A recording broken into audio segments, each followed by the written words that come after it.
BroncoRadio.com, where every second of the day an artist is live.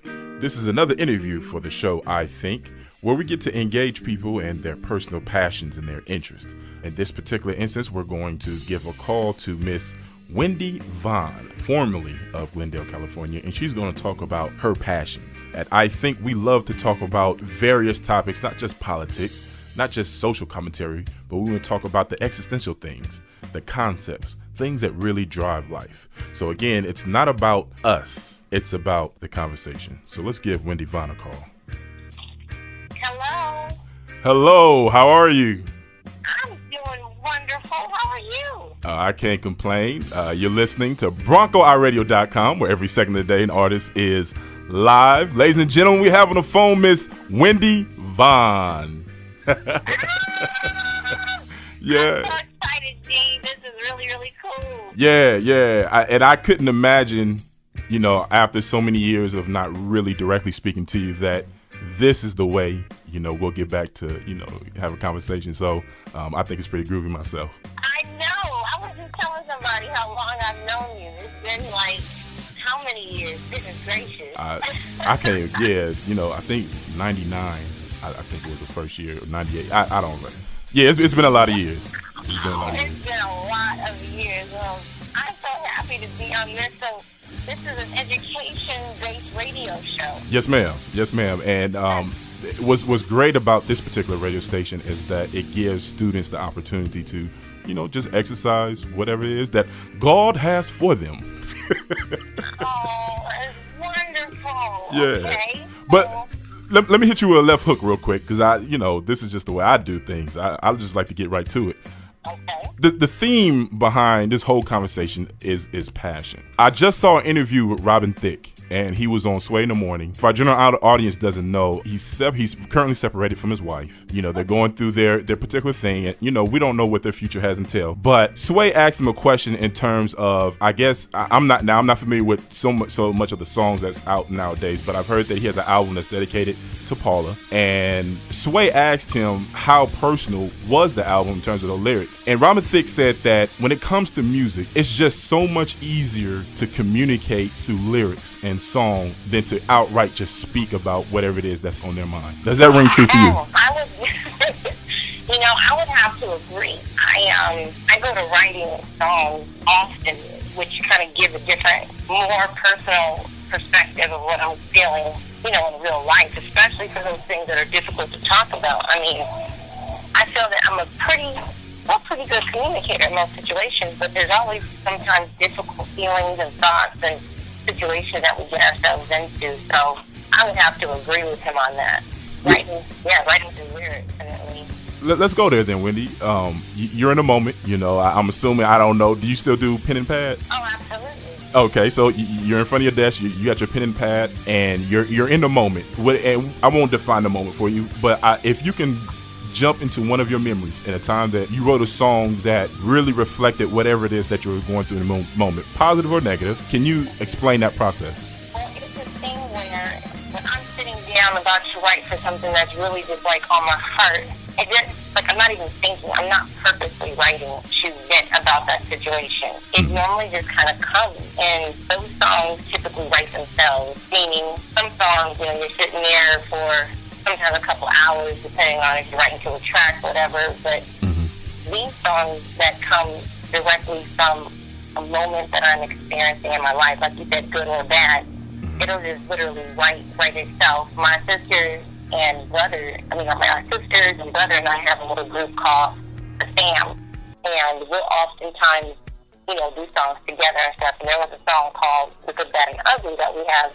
on iTunes, and that song for me pretty much wrote itself because it's talking about getting over, accepting life, and knowing that you're going to be a victor no matter what. It's really, really positive. And for me at the time, I was just dealing with some health issues. I don't know if people know about something called Crohn's disease, but Crohn's disease had came into my life and caused some affliction and things, and my life was completely derailed from the little bubbly, the social butterfly, all that stuff, and I was practically bedridden. So I when I was coming out of that, and like the fluctuations and going in and out, that song commands a lot of inspiration and faith and belief in me. And I wrote that song with my sister Ryan, and it really felt. It was one of those situations where I was able to speak some things about how I was feeling, down and out, how I wasn't really feeling like I had, like that I was up on the losing end of this battle. And the bridge comes in, it's kind of like that redemptive moment where I know I can make it, I know I'm going to beat this thing, da-da-da-da. So, that's definitely a song that I would say on a positive way would communicate some other things that I was feeling. It's really hard for me to describe the negative feelings and the defeat process. Sometimes it happens when you go through challenges because I'm always trying to be positive. Right. But if we're being real, we all know that having those moments of feeling inferior or less than, or like whatever you're doing in life is getting the best of you at that moment, those are real feelings. Absolutely. But it comes out in song better because then you get to the chorus, or when you get to the, another part of the song, you still have that, but I'm going to beat it, I'm going to win. And you don't meditate and stay on the negative side of things. So that for me would definitely be an example. Well, you know what? Jumped ahead on me. I was trying to build up for the audience, but look, I appreciate the segue. Let's go ahead and get into it. Now, my first experience with Crohn's disease was actually through an NFL quarterback, and I'm going blank as I'm speaking. He played for ECU, and then he was a starting quarterback for Baltimore Ravens. And I just can't remember his name. He just had back surgery recently. But that was I've never heard of Crohn's disease. I honestly thought that Crohn's disease had something to do with cramping, and it wasn't anything past that. And then as I looked into Crohn's disease, I believe it has something to do with digestion, or matter of fact, can you explain what Crohn's disease is? Let me not stop saying ignorant. Well, actually, you're exactly right. Your symptoms involve a lot of cramping. Oh, it does? Okay. And it does affect your digestive system. It's actually everywhere. Like the moment you put food into your mouth, your digestive system is working. So Crohn's disease has possibility. It could possibly affect anywhere from your mouth all the way down to your anus. So it's the whole thing it could possibly affect. And it's a part of a broader group they call inflammatory bowel disease. Interesting. Which is the other component, which would be ulcerative colitis. They're extremely similar, Crohn's being the more severe, only because it has the ability to jump throughout the digestive tract. So it can start in the gut, and then it can work itself up to the stomach, and it can literally go to your mouth. So it's not necessarily curable by surgery. Sometimes it goes into remission, sometimes it doesn't. Right. And I come from a family that is extremely health conscious. We love to work out. Dad always bought from farmers markets and organic this and that. So, and I love working out. So when I was first diagnosed with Crohn's, it didn't even make sense to me because it was very intermittent. Like, the symptoms would come and go. 1 second I feel kind of not so good, and then I feel great for months. So I was like, these doctors don't know what they're talking about. I've never even had chicken pox. I've never stayed a night in the hospital. I've never, other than just going for checkups and everything always being all good, I never had any experience in being sick. So it was extremely, it was this life-changing experience when everything really started to break down. I started to lose weight. I was going to the bathroom about 50 times a day. Oh, man. Having like explosive needs to, I'm not going to say it, a mix between diarrhea and constipation, like that urge to go, but you couldn't because it wouldn't come out. So a lot of pressure and a lot of discomfort. And these are the symptoms that most people, when they're first coming down with it, will find themselves going through. And it's still something that's, it's now getting so much more awareness that, I really, really feel excited about that because people were dealing with this for a long time, not knowing what they were dealing with. And doctors weren't necessarily going to that right away. So they were being misdiagnosed and treated for things they didn't actually have. So that's part of my passion, having gone through that, lived through that, and also having been a teacher myself. A lot of these young kids have gastritis or celiac disease or some type of digestive sensitivity. And it became part of my education process. I know we're in there talking about English and history and science, but, and students would come in with their other issues. For some reason, they just felt comfortable to confide in me, and I was able to give them some things that would help them. And a couple of my students actually did have IBD. So, that is basically what Crohn's is. And I kind of, as far as another show is about passion in my life, that's definitely one of my passions. Educating people about health and wellness, specifically digestive health. So let me backtrack, and you just set my segues up nicely. I don't have to do any talking. You spoke about education, and you spoke about your passion behind educating people. I'm assuming you dealing with that particular situation fueled and gave you gasoline to run into that particular field. When did you know that you would be good at educating? Because you're a teacher now, correct? Yes, I've been teaching for over 10 years, actually. I didn't even know about that. Over 10 years, but I'm kind of right now going through educating via marketing, a little bit different route. I just completed my degree, so for marketing. Yay! But congratulations. Yeah. But yeah, so I do teach. Mm-hmm. So let me back up. So you, when did you know that you wanted to become a teacher? Well, honest, that one found me. When I graduated from my undergrad at UC San Diego, I majored in communication, and I wanted to get into marketing then. Mm-hmm. And none of the jobs were paying very much, but LA Unified School District had this division of adult education. Okay. And the hourly rate was a lot higher, and you were able to get benefits after only working 12 hours a week. It just had some things about it that still allowed me to be an entertainer and a writer, and then still work. And so I fell into it, first teaching ESL. Okay. A lot of, mostly here in Los Angeles, Spanish-speaking population. I was teaching, people how to speak English for the first time. And that was really rewarding because they were adults and they understood discipline and how important it was to get your education. And then slowly, little by little, I started to teach the high school population. And that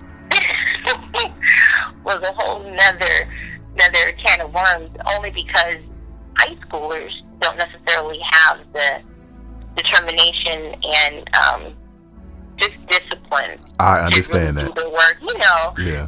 But it was still fun because they became my kids. Yeah. And having those breakthrough moments and being able to teach them was such a big deal for my life. And so it really, like I said, it wasn't something I dreamt about doing ever since I was a kid or anything. But throughout my life, I've always tutored people. I always loved, helping people with their papers or correcting things. So when I fell into teaching English, it just kind of flowed, and that's basically how that was discovered.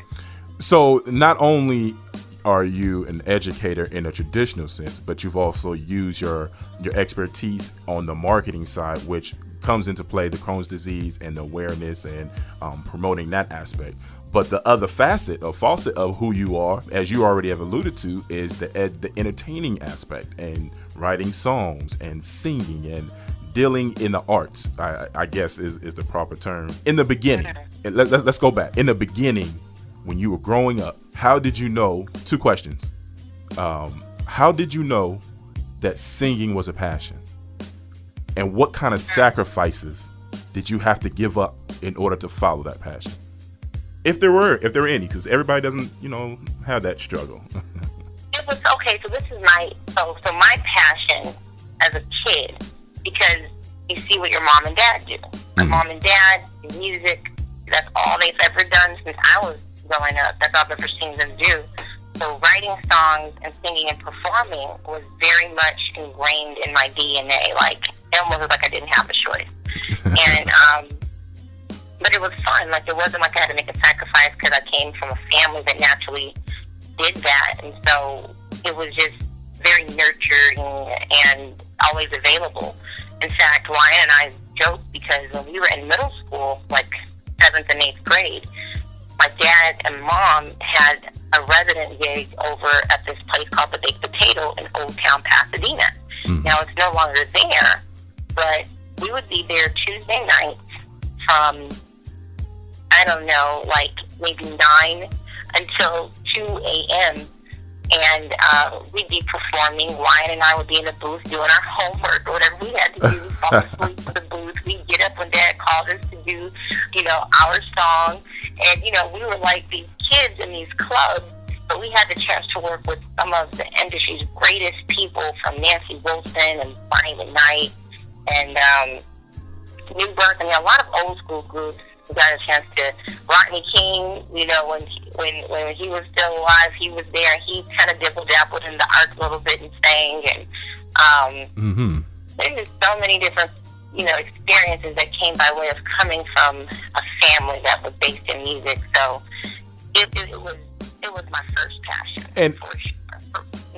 And ladies and gentlemen, Wendi is one, and forgive me for using this term, Wendi's one of those old school type singers. And what I mean by old school, if you all remember back in the day, let's talk about rapping. Back in the day, when somebody wanted to battle you, no matter what your status was, no matter, how much money you made, if somebody challenged you, you was ready to spit in a minute. So when I met Wendi YN, I didn't actually, when I first met them, it wasn't face to face. I don't know if you remember this, but I met them over the phone through, we had a mutual friend, shout out to Jonathan.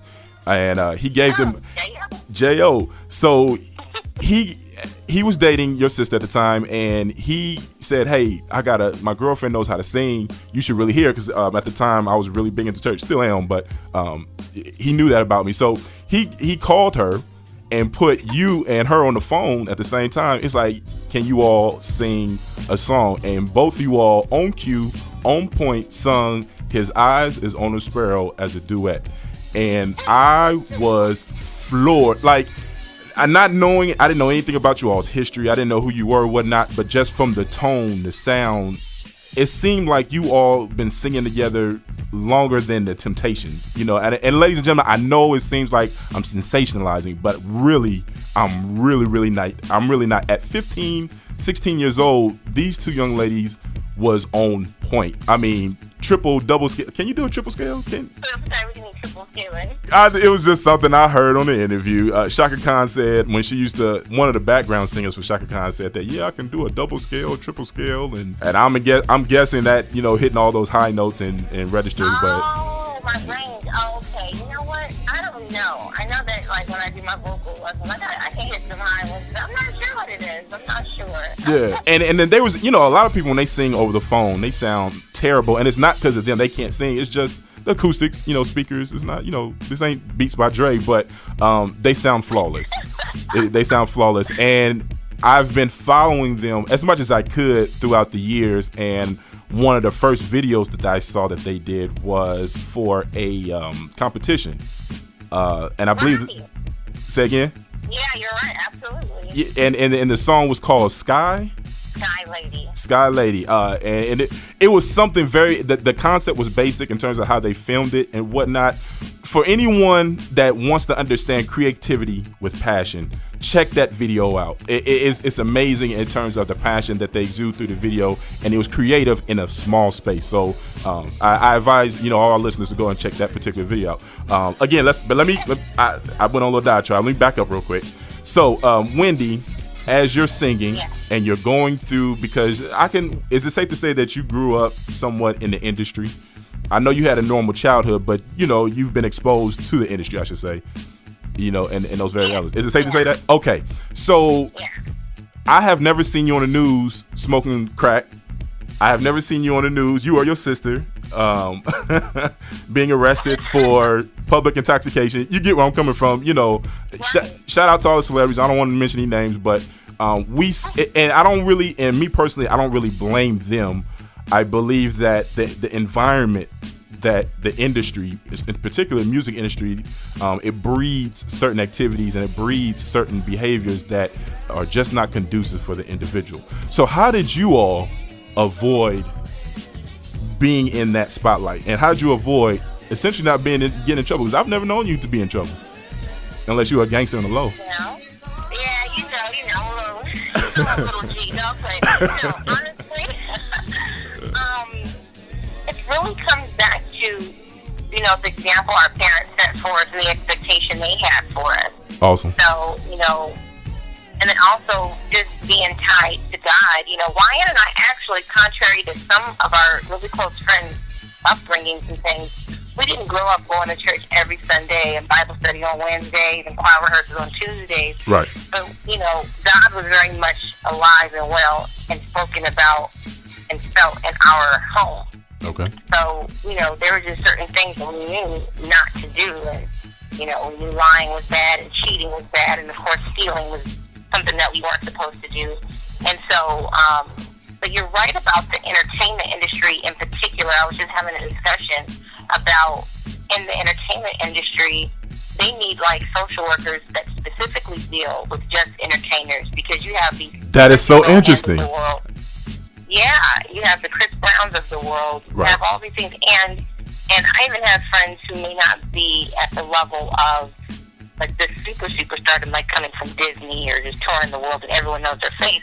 I even have friends who are like on different levels of entertainment who still get the groupies and the drugs thrown at them and all that stuff. Right. When you're in that world, it's just so easy Right. to get sucked into it, and because that's what everyone else is doing. So it's like if one day we woke up and everyone decided that wearing no shoes to go to work was the way to go, but you were like, no, I want to wear shoes, and you would be the odd one out. Right. So, when you get into these atmospheres, not smoking weed, being sober, those are oddities. Those things are like, what are you doing?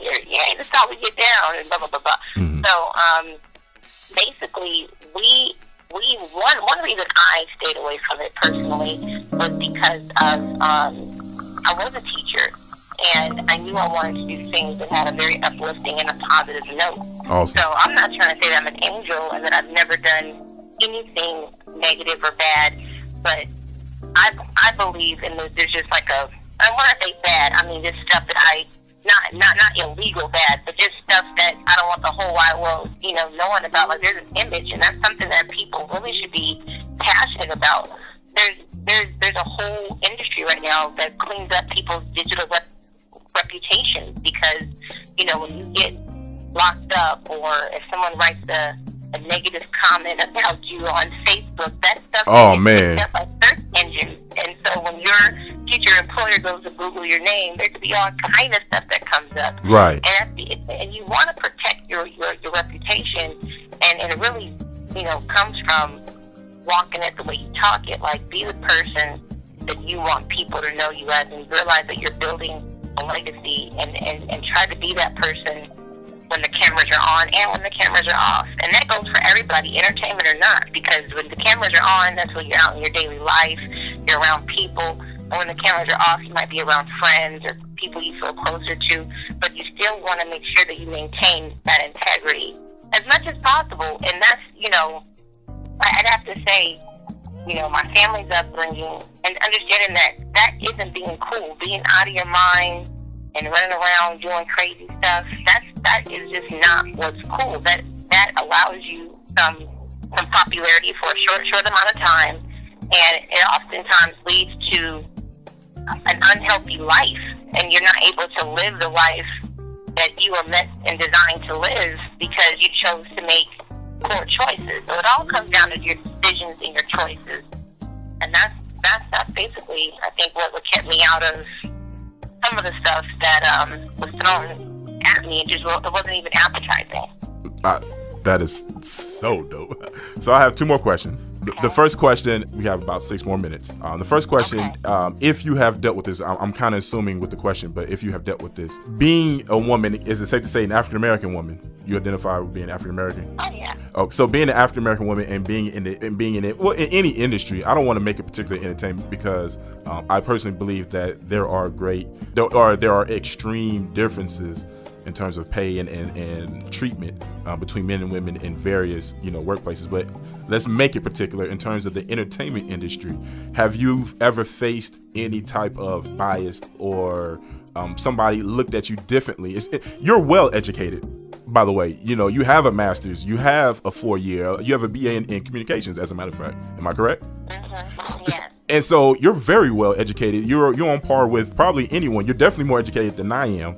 But have you ever dealt with anyone that tried to I guess, make things minor or to minimize who you were just because you were a woman?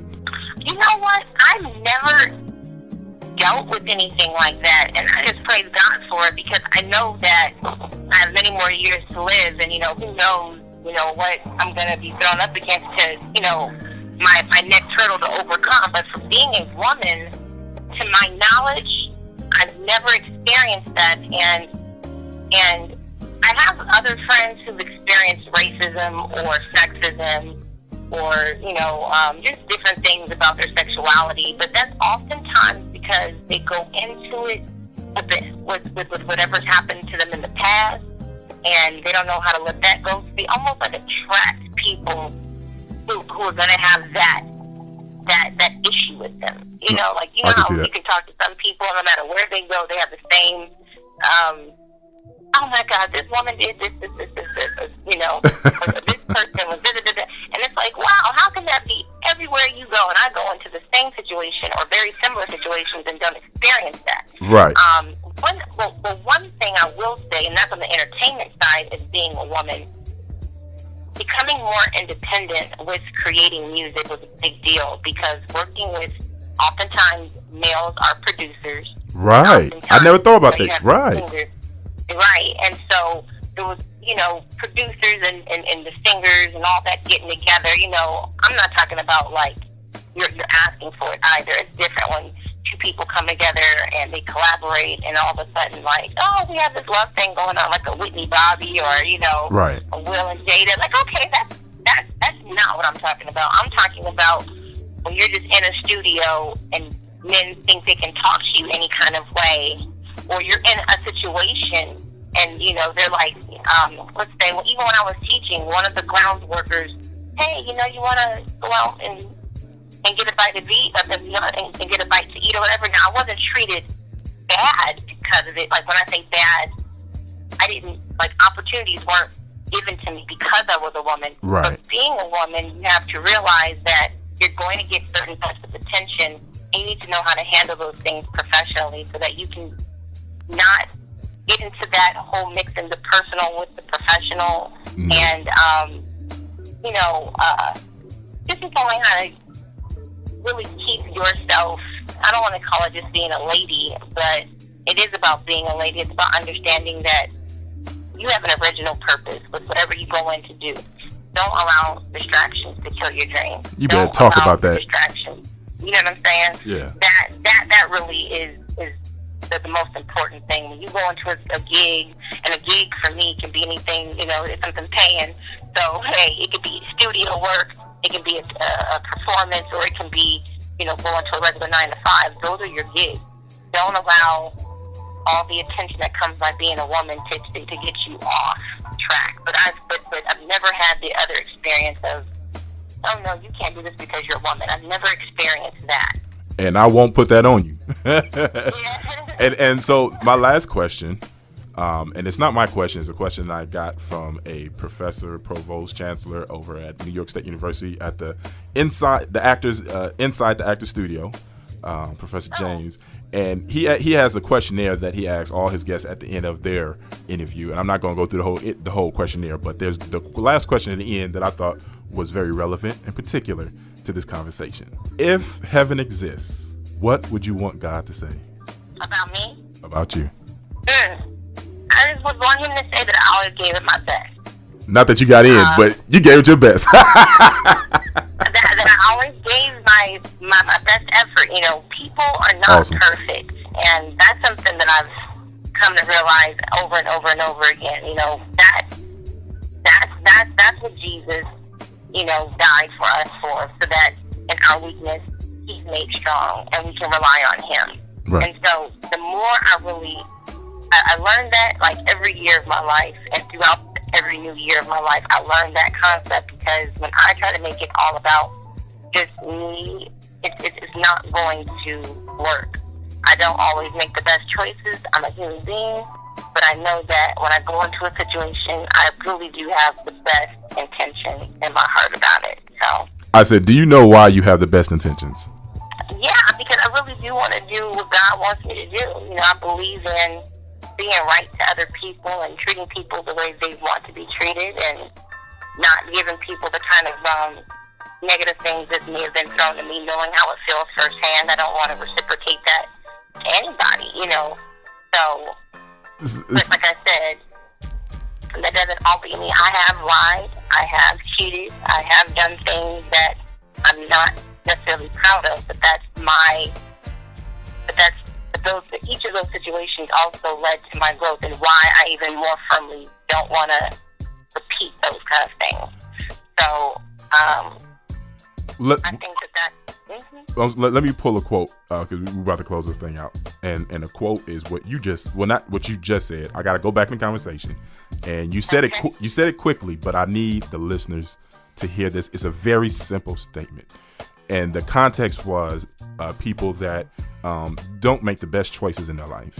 And the reason why they don't make the best choices in their life is because, your words, you said that if you have an unhealthy lifestyle, these are the results and the consequence. An unhealthy lifestyle is not just about the drugs. It's not just about the access to the various vices, but unhealthy lifestyle is all encompassing. It's your mentality. It's your eating habits. It's your working out. It's your overall growth, which you've been talking about this whole interview. It's developing a better you, and I believe that's what you represent. Am I wrong? Oh, absolutely. That's what I hope people feel that they get from me. Absolutely. So, absolutely. Ladies and gentlemen, Wendi Vaughn. If I had a little clap machine at this moment, this is what we're doing. Thank you guys so much. If I can leave with any last quote, it's to make sure that passion thing, that got me when I saw those little pre-interview questions about the passion. Right. And sometimes there's things that come and distract you from that, but always just go to your quiet place, pray to God. When you feel off, it's normally because you've gotten away from that original thing that set you on fire. So just make sure to always be true to that. That's something that I've dealt with, and I really know that it seems like a lot of people deal with that. So what's for you is for you, no matter what other people have to say about it or anything like that. So that would definitely be just my last little adios. Put that on your Facebook status. Put that on your Twitter. Tweet that. If you are off, it's because somewhere you lost your way. You're not fulfilling your purpose. Ladies and gentlemen, Wendi Vaughn. Wendi, thank you for this opportunity. It's been great, and I hope that other people will be able to get the message that you're practicing and preaching. Oh, thank you. Thank you guys so much. All right. Well, you take care. Peace. Okay. Ladies and gentlemen, again, this is Wendi Vaughn. I hope that you all have received, the message. This is a young lady that dealt with various issues. And again, she just gave you a snippet, major courses in her life that propelled her in her destiny.